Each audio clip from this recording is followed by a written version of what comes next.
des initiatives. Et MIR est là pour vous permettre d'échanger vos idées.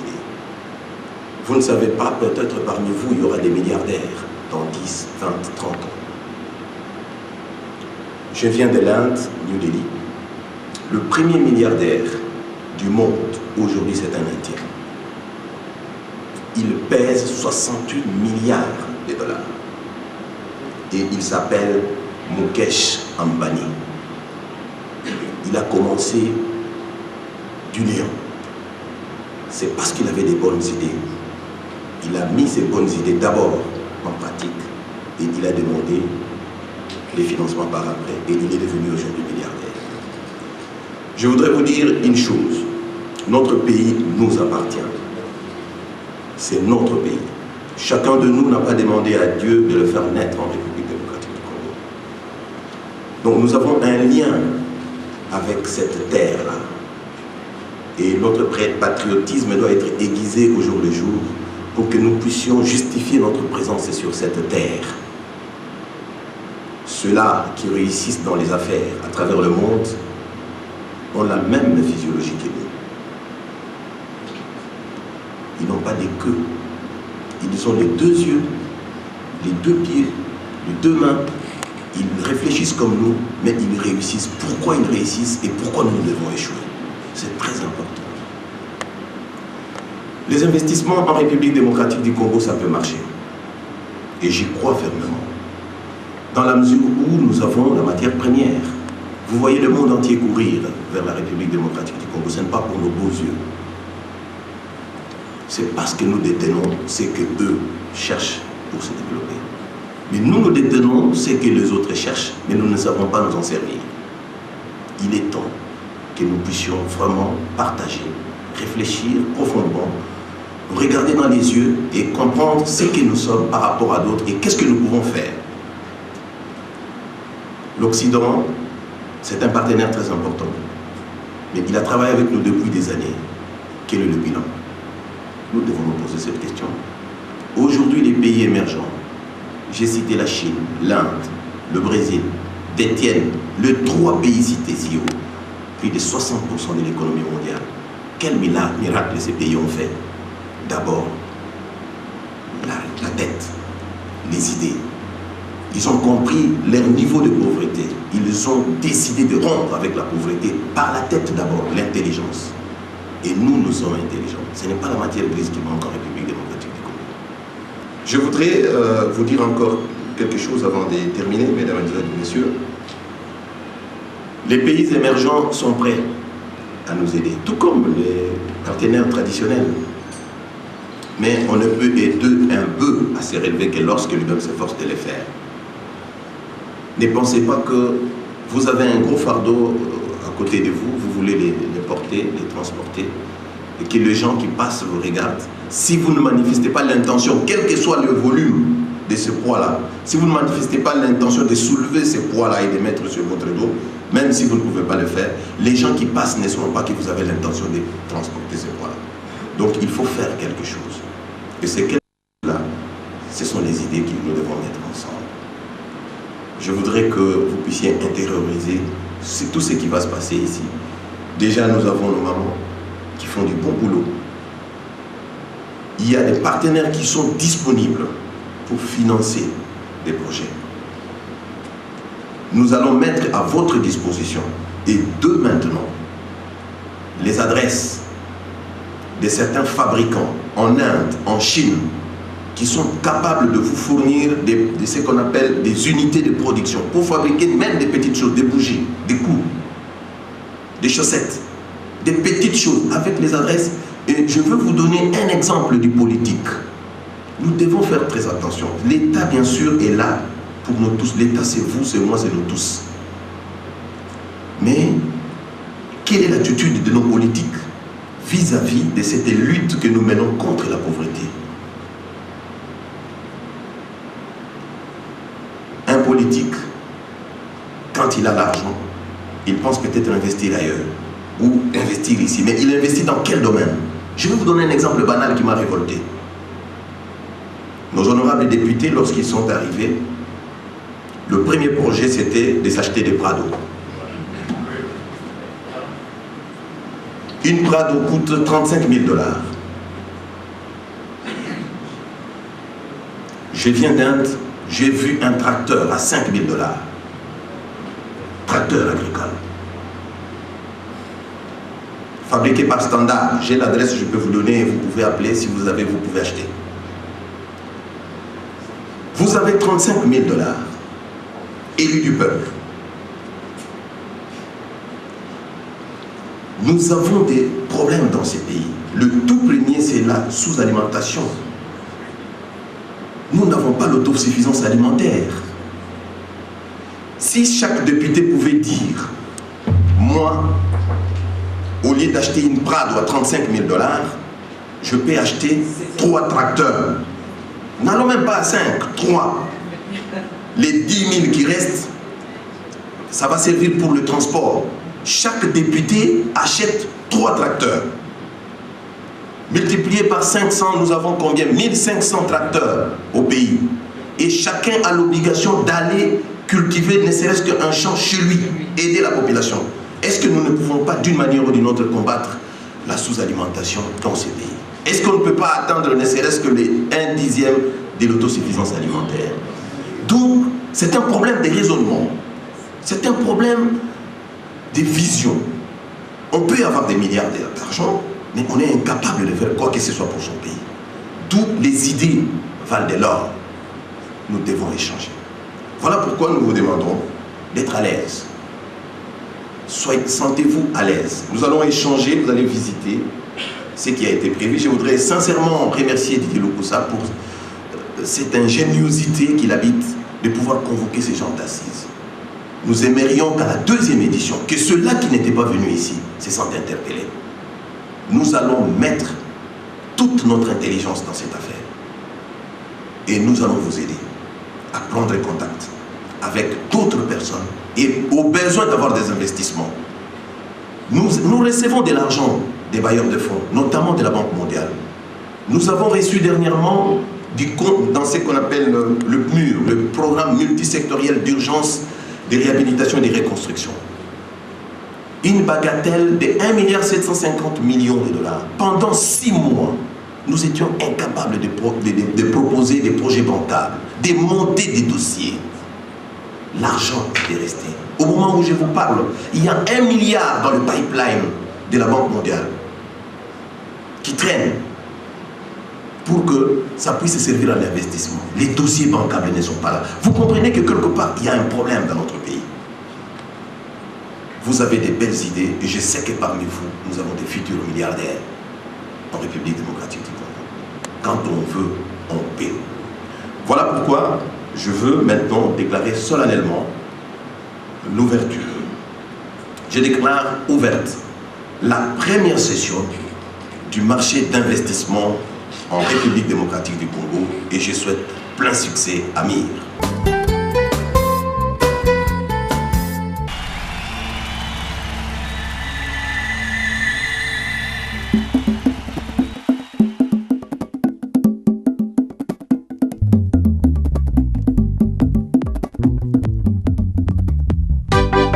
Zamunda, Zamunda, Zamunda. Mix Beat Zamunda Nata. Royaume de 200 millions d'habitants. À Zamunda, il n'y a pas de pétrole. Là-bas, il n'y a pas de diamants. Jeunesse sait cultiver la tomate. Jeunesse sait cultiver l'oignon. Avec l'argent de la tomate de Zamunda, l'État construit des hôpitaux, des écoles. Avec l'argent de l'oignon de Zamunda, l'État paye les fonctionnaires sans avirer. Tout le monde est bougé, tout le monde est dansé, tout le monde est bougé, tout le monde est dansé, dansé, dansé, ah bouger, dansé, dansé, ah bouger, tout le monde est dansé, tout le monde est bougé. Ah mais je marque c'est qu'on est toujours là, on t'aime à l'espoir et bouger, à danser. Des 5 millions d'habitants, tous les paysans sont des battants. Au royaume c'est Zamunda, la richesse et la tête des gens. Les sols et nos fortunes, l'agriculture et nos métiers. La tomate et l'oignon, voici notre patrimoine. Alors, les jeunes, c'est l'ambiance.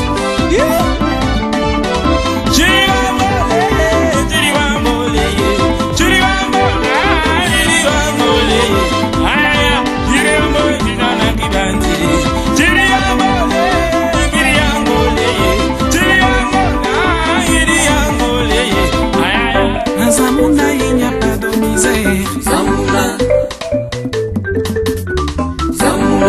Là-bas, il n'y a pas de galère. Steffi Jeunesse et cultive l'oignon. Avec l'argent de la tomate aux Zamunda. L'État paye les fonctionnaires sans arriéré. Avec l'argent de l'oignon de Zamunda. L'État construit des greniers dans le pays Zamunda.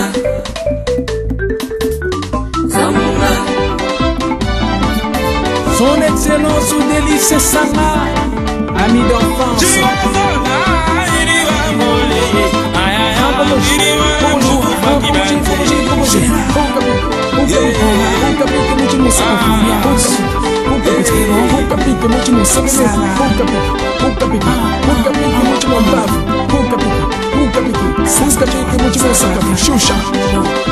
Xuxa, ambiance Xuxa.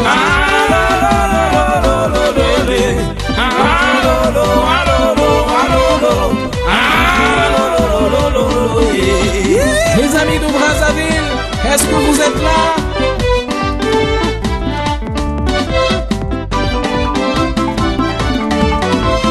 Décaler, on va décaler, on va décaler, à décaler, allez décaler-moi, décaler-moi, décaler-moi, décaler-moi, sagacité, sagacité. Ouais, maestro, toujours là-dedans.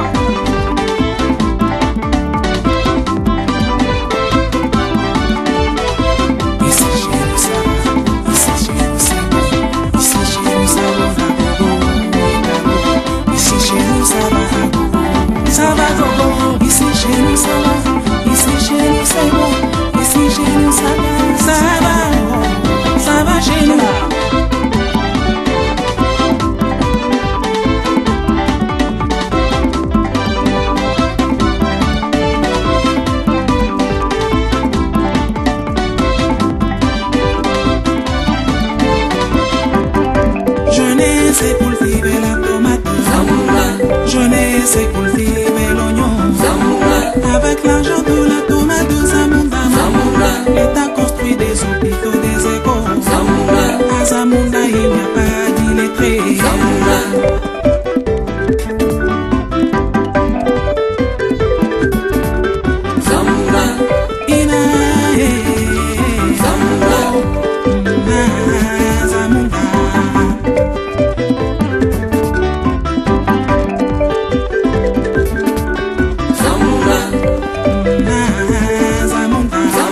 MIR 2007 avec l'appui de la Banque congolaise.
Quoi?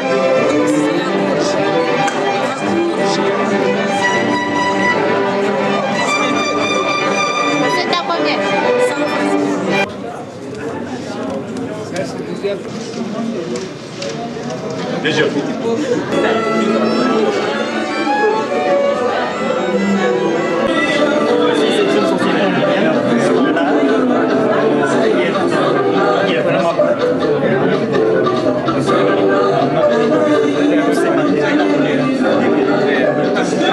Le tracteur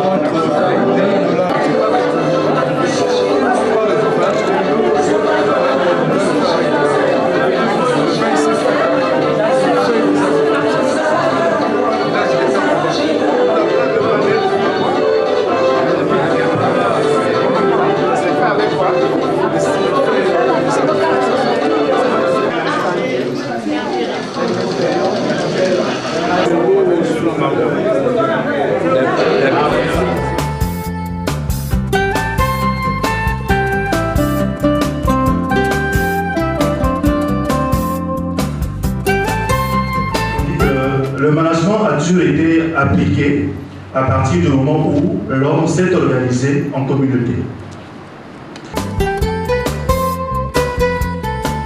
Manager, c'est d'abord identifier le problème et le résoudre.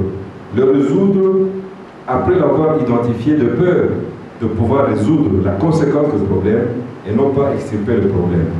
C'est en tant que tel n'existe que par ceux qui l'apprennent. L'homme n'existe que par ceux qui l'apprennent. Et c'est dans la culture de l'humanité qu'il trouve les ressources que structure et que modifie son intelligence pour construire sa propre personnalité et reconstruire celle de son groupe.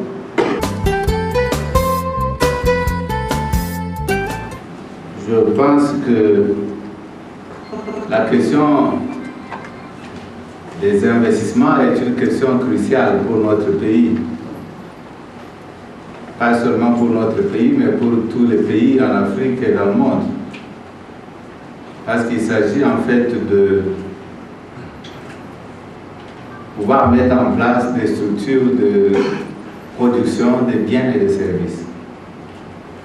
La production de biens et de services ayant des impacts économiques et sociaux indéniables dans une société. La production de biens et de services permettant finalement aux gens de vivre une vie aisée parce qu'ils ont à leur portée des biens dont ils ont besoin à moindre coût. La production de biens et de services sur place permet de réduire les prix, permet de créer des emplois, permet de lutter contre la pauvreté, permet de donner une visibilité à un pays. Parce que, au plan mondial, les pays sont comparés pas par rapport à leur population, par rapport à leur richesse potentielle, mais par rapport aux biens et les services qu'on appelle PIB, par rapport au PIB, aux biens réels qui sont produits en une année. Et c'est la force économique des pays qui est analysée de cette manière-là et qui implique bien entendu également la force politique. Parce que des pays qui ont des PIB par habitant de $3 000 sont dans une situation économique et politique confortable par rapport à des pays qui ont un PIB par habitant de $100 comme le nôtre, comme nous le sommes pour le moment. C'est pourquoi la NAPI, l'Agence nationale pour la promotion des investissements, s'est impliquée dans les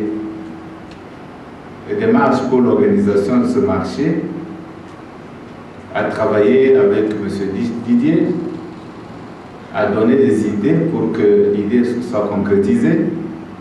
Et c'est pour cela que j'ai accepté de pouvoir venir partager avec vous quelques instants sur le concept des investissements en RDC. Comment procéder pour investir en RDC? Vous faites exactement comme Vénus Hôtel, vous venez voir la vie. On a des gens qui sont là pour vous donner vous guider, vous donner des informations. Nous sommes en connexion avec les banques. Nous sommes en connexion avec les partenaires étrangers, indiens, chinois, parce que tout le monde passe par nous, ou bien nous exprime des intentions. Nous voulons faire un partenariat avec les Congolais pour telle société. Donc, nous pouvons vous aider à créer votre société, à obtenir des licences, à obtenir des concessions de terre. Nous pouvons vous aider à établir des partenariats. Nous pouvons faire des plaidoyers, intervenir pour vous auprès des services de l'État et votre service. Institutionnel déjà, notamment la recherche de la paix. Ce n'est pas un processus facile. Et vous êtes en train de suivre tout ce qui se fait dans le Kivu. Mais ce processus est nécessaire pour la NAPI, est nécessaire pour le pays. Parce que les investisseurs sérieux ne peuvent pas venir dans un pays où ils apprennent qu'on est en train de tirer à gauche à droite. La paix, les élections, tout ce qui a été fait sur le plan politique est nécessaire pour que les investissements se mettent en place dans notre pays. Il y a d'autres mécanismes internationaux de sécurité. La promotion de l'investissement, c'est une aventure qui est à la portée de nous tous. Nous avons des potentialités qui sont des possibilités. Ces possibilités sont à notre disposition pour que nous puissions les transformer. Mais ça demande un engagement de chacun de nous. Ça demande aussi un engagement fort du gouvernement.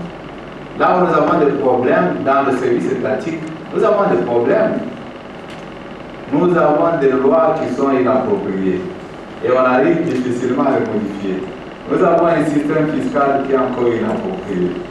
Quand quelqu'un importe son équipement, malgré qu'il est exonéré, mais il paye de l'argent fou encore dans les frontières. Nous n'avons pas de routes, etc., etc. Est-ce que tout ça, c'est une raison pour ne rien faire? Non, pas du tout. C'est parce qu'il y a toutes ces difficultés que nous devons continuer à pousser.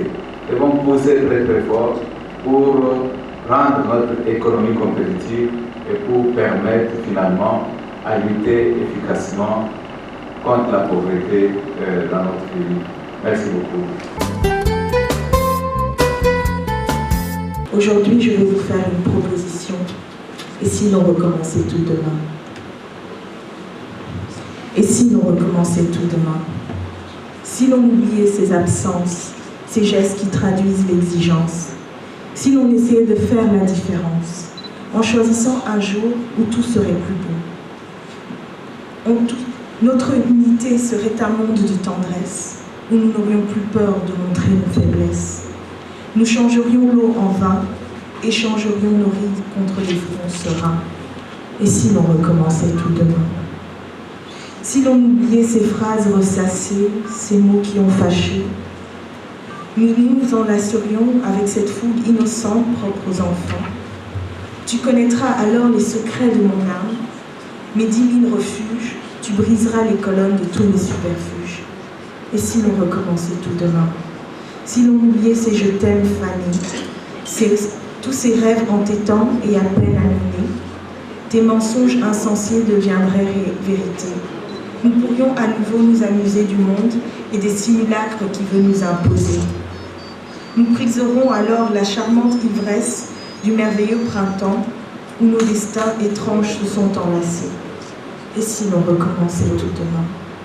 Si l'on oubliait nos désillusions, ces critiques inutiles, ces moqueries sans fin, nous trouverions sans doute le temps de parler du sens de la vie autour d'un café, à Kin ou à Kisangani. Nous pourrions à nouveau vivre sans peur du lendemain, car la douceur de l'existence aura par ses caresses brisé l'envoûtement des immenses tristesses. Et si l'on recommençait tout demain? Si nous laissions nos rires fuser, éclater, brillant feu d'artifice réveillant les sens au plaisir, nous irons au gré de nos fantaisies, balayerons le fantôme de nos comédies. Tel un roseau, plierons sur le souffle de nos défauts, déferons le lac des errances anciennes. financier du groupe Front Express, société de bâtiment de Brazzaville. De Brazzaville. Donc vous venez de Brazzaville? Oui, nous venons de Brazzaville pour participer au MIR, dont on a beaucoup parlé. Et étant donné que c'est un marché d'investissement, ça intéresse beaucoup l'acteur privé que nous sommes. Et comment vous avez trouvé? Comment ça s'est passé? Je crois que les travaux se passent très bien. Nous avons apprécié un peu l'initiative de M. Didier, qui est très bonne. Je crois que l'émir ne devait pas s'arrêter au niveau de Kinshasa seulement.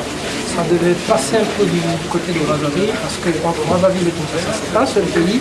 Donc je crois qu'on devait très vite développer l'investissement entre les deux pays.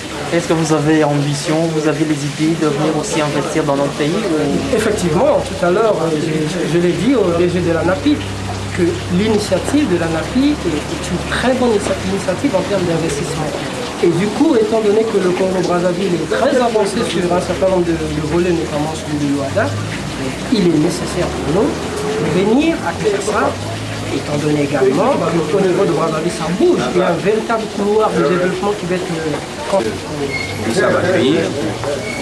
Et ce qui se passe actuellement au Bénin, c'est très très intéressant pour nous. Vous avez entendu le directeur financier et comptable qui lui est près des chiffres. Et il vous a répété que nous sommes venus justement, c'est parce que nous voulons rentrer dans cette course des investisseurs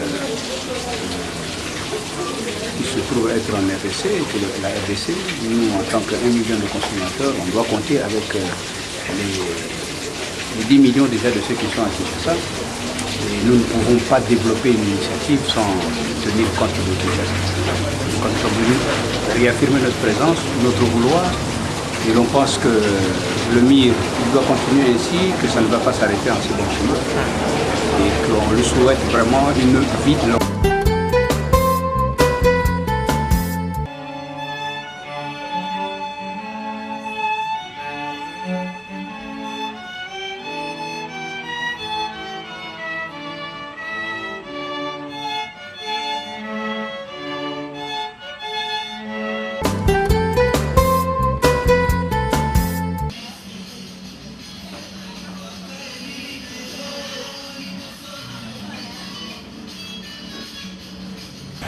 Des objectifs que nous poursuivons pour arriver à faire ce que nous faisons.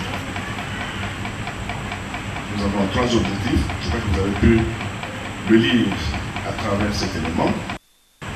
Le premier objectif, c'est la lutte contre la faim et contre le manque de vitamines. Nous savons que si aujourd'hui on nous traite les pauvres, c'est parce que nous mangeons mal et nous mangeons insuffisamment.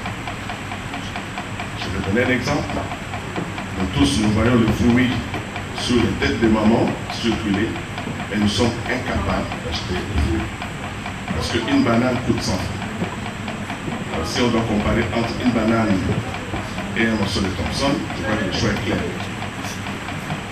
Alors comment arriver à faire en sorte que chacun de nous soit capable dans une journée de prendre 3 sortes de fruits, parce que c'est ce qui est exigé pour être en bonne santé, si ce n'est pas la production.